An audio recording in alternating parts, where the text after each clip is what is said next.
Have you ever had the opportunity to travel and play golf at different parts of the country? And when you've gone there, have you noticed that, man, there's a lot of different types of grasses, and when you're faced with a chip shot around the green on a type of grass that you're not normally used to, it can be pretty intimidating. Well, I'm PGA teaching professional Todd Cope, Director of Instruction for US Golf TV and the Todd Cope Golf Academy. And today I'm going to talk about one of those scary shots. I'm here in Florida, I've got a chip shot, but you know what? When I give you a couple simple tips, it's not as difficult as you think.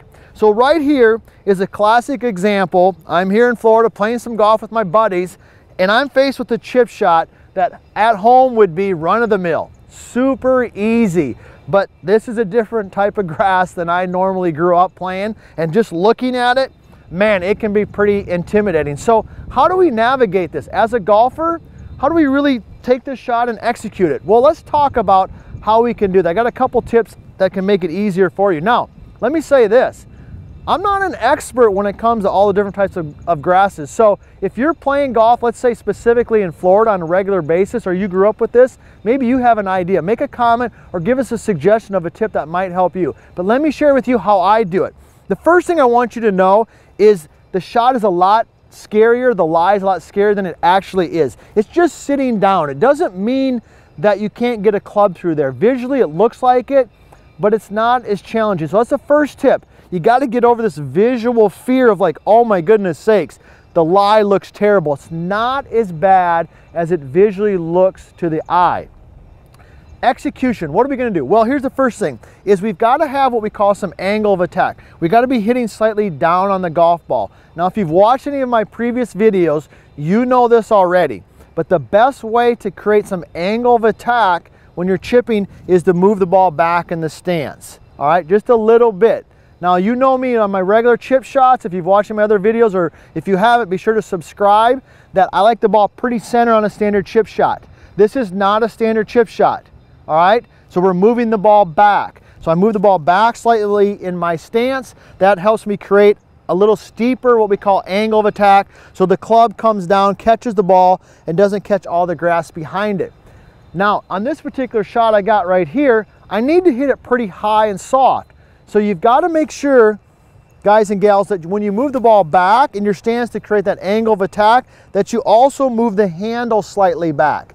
If you leave the handle in front, you're going to de-loft the golf club. The club's going to tend to grab a little bit more. So the ball is back, but the handle is back with it. So that's the first thing that I would tell you in terms of the actual setup.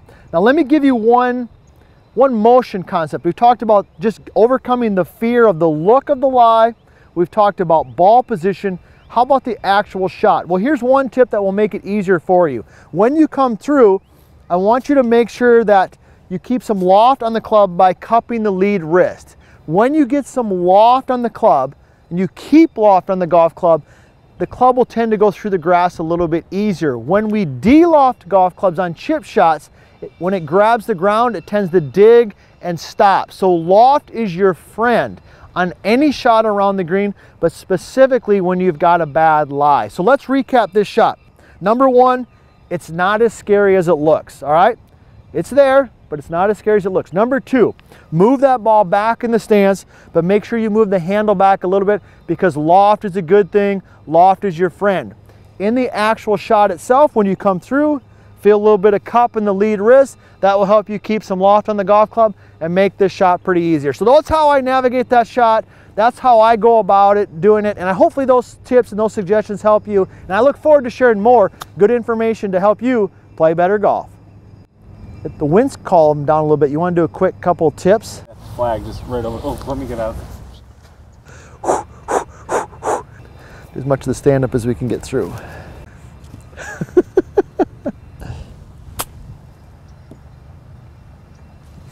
Hey!